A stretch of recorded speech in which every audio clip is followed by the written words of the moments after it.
Halo warga sipil sekalian, katakan sekarang gue ngajak kalian main game. Gamenya kayak gini, gue akan memikirkan salah satu angka di antara angka 1 sampai 5. Kalau lu berhasil menebak angka yang gue pikirkan sekarang, lu bakal gue kasih 1 juta rupiah. Tapi kalau lu gagal menebak, lu bakal ngasih gue 1 juta rupiah. Terdengar bodoh? Terdengar tidak masuk akal? Dan mungkin lu berpikir, oh nggak akan pernah ada orang yang main game semacam ini. Benar? Kalau lu sempat mikir seperti itu, maka lu salah. Kenapa demikian? Karena di Indonesia ada ratusan ribu orang melakukan hal yang serupa.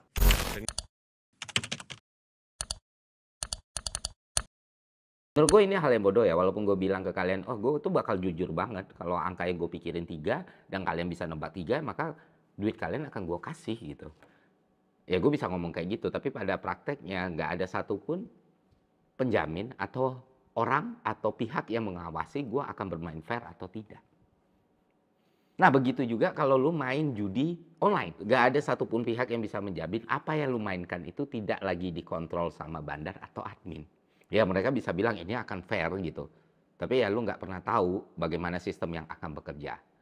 Nah dengan keadaan seperti itu orang masih main coba. Jadi sangat besar kemungkinannya kalau slot yang lu mainkan itu memang disetting supaya lu kalah. Dan gak ada satupun hal yang bisa memastikan kalau sistem itu tidak sedang dikendalikan. Ya kan, logikanya kan begitu gitu loh. Nggak diatur undang-undang, nggak diatur peraturan, nggak diawasi, ya lu main. Ya lu nyerahin diri lu sendiri untuk dicurangi dan lu nggak punya alat apapun untuk menanggulangi kecurangan tersebut.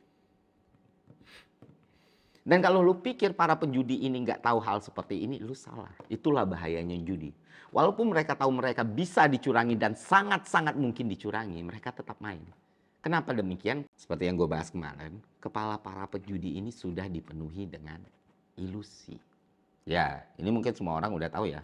Orang yang baru mulai main judi atau orang yang sedang main judi, itu pasti dikasih menang. Jaga pelanggan, bahasa kampung gue. Jadi misalnya lu main 10 kali di awal, mungkin 3 atau 4-nya lu bakal menang. Tapi 6-nya lu bakal kalah. Nah, ketika lu main 20 kali, persentase kemenangan lu akan semakin mengecil, persentase kekalahan lu akan semakin besar, begitu seterusnya. Dan mereka, meski tahu mereka akan dicurangi, mereka tetap ngerasa lebih pintar dari bandar. Dan di mindset mereka adalah, ya gue nggak apa-apa bakal dicurangi. Tapi ketika gue dicurangi, gue bakal rugi dikit. Dan gue akan nunggu waktu bandar ngasih gue space. Di situ gue bakal all in, di situ gue bakal bawa banyak sekali uang. Dan jangan lu pikir ketika orang semakin banyak kalah, maka dia akan semakin besar kemungkinannya untuk berhenti main judi. Oh, big no. Justru sebaliknya, semakin banyak dia kehilangan, maka dia semakin masuk lebih dalam. Kenapa? Karena dia sudah berpikir, ya udahlah gue udah rugi segini banyak. Toh juga gue udah nggak punya apa-apa lagi, ya udahlah sekalian aja nyemplung. Akhirnya orang-orang inilah yang terus-menerus memberikan profit bagi para bandar. Tuh, kenapa gue bisa mengatakan seperti itu? Karena setelah konten yang kemarin banyak teman-teman yang curhat dan gue mendapati cerita yang sama itu lebih dari 7 kali. Dan gue mendapatkan 7 kali cerita yang sama di mana mereka ngerasa mereka nggak bisa berhenti main judi karena mereka sudah habis seluruhnya. Selain hal tersebut, ada juga satu faktor yang membuat orang semakin tidak berhenti bermain judi, yaitu pemahaman yang salah tentang matematika dan bias logika. Dan ini bakal gue jelaskan ke kalian semua. Oke, pertama gue bakal ngejelasin ke kalian yang namanya gambler fallacy. Nah langsung ke contohnya aja. Misalnya lu main bakarat, ada 5 putaran. Turn pertama, banker menang. 2, player menang. 3, banker lagi. 4, tiger tie. Chance-nya paling kecil keluar. 5, pertanyaannya, menurut kepala lu mungkin nggak di giliran kelima tiger tie ini keluar? Mungkin menurut lu karena di giliran keempat ini udah keluar, nggak mungkin di giliran kelima bakal tiger tie lagi. Nggak mungkin, impossible. Kenapa demikian? Karena di giliran keempat udah keluar. Inilah yang disebut sebagai gambler fallacy. Jadi gini, gambler fallacy itu merupakan penyimpangan dalam judgement yang terjadi ketika individu memiliki keyakinan bahwa kalau sesuatu yang terjadi secara berturut-turut dinilai menyimpang dari kebiasaan, maka kemungkinan untuk hal itu terjadi lagi pada masa berikutnya akan lebih kecil dari probabilitas sebenarnya. Sebaliknya, sesuatu yang tidak muncul atau tidak terjadi seperti biasanya, individu meyakini bahwa probabilitas untuk muncul pada saat berikutnya menjadi lebih besar dari probabilitas yang sebenarnya.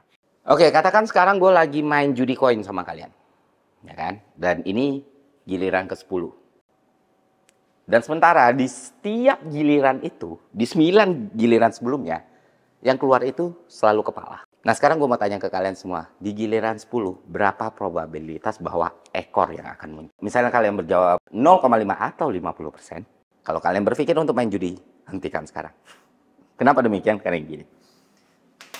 Jadi dalam ilmu matematika ada yang namanya law of large number atau hukum bilangan besar. Ketika nilai harapan kita adalah 0,5, maka nilai ini tidak akan bisa kita dapatkan dalam samples yang sedikit. Nah, ketika yang lu lempar itu 9-nya kepala, maka untuk hasil yang ke-10 itu tidak berkaitan sama sekali dengan 9 percobaan sebelumnya karena belum ada pembentuk sama sekali gitu. Karena mengacu sama 10 percobaan, maka dalam hukum bilangan besar ini nggak bisa dijadikan sampel. Bagaimana nilainya bisa mendekati nilai harapan atau nilai keinginan kita di 0,5 ini, maka jumlah percobaannya harus ditambah. Ditambah jadi berapa? Misalnya 100. Nah, dalam 100 percobaan ternyata kita dapatin 5545. Berarti kan untuk mendekati 0,5, lu harus nambah lagi jadi 1000. Ketika lu nambah lagi jadi 10.000, maka nilai yang bisa kita dapatkan dari 10.000 percobaan ini atau bahkan 100.000 percobaan itu akan semakin mendekati 0,5 ini. Tapi lu butuh, kalau kita pakai hukum bilangan besar ya, teori hukum bilangan besar, kita butuh sampel yang sangat-sangat banyak sekali. Dan semakin banyak, maka nilainya akan semakin mendekati nilai harapan ini. Yang mana 0,5.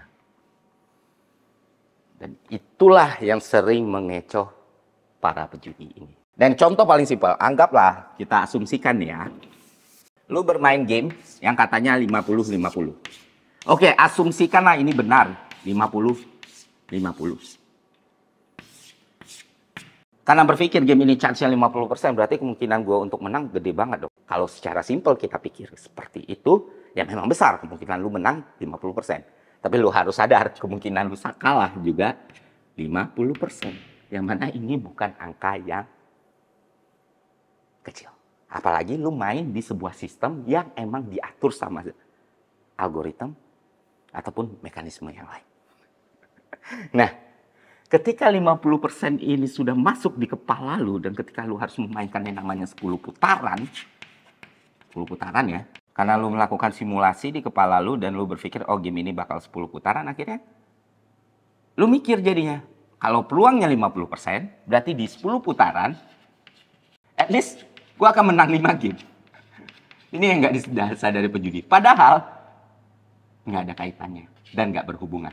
Di antara 10 putaran ini bisa aja hasilnya 0/10, 1/9,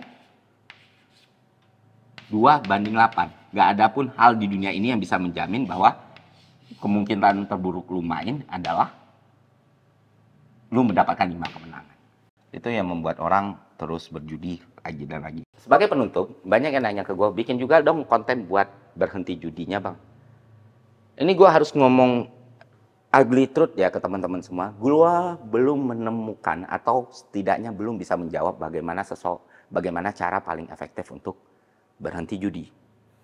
Dan jujur, gue buat 2 konten ini bukan untuk mereka yang sudah main, tapi untuk mereka yang belum pernah mencoba. Kenapa? Karena berdasarkan riset yang masih sampai sekarang gue lakuin, gue menyadari satu hal, kalau berhenti dari judi itu sangat-sangat sulit. Nah, ya kenapa demikian?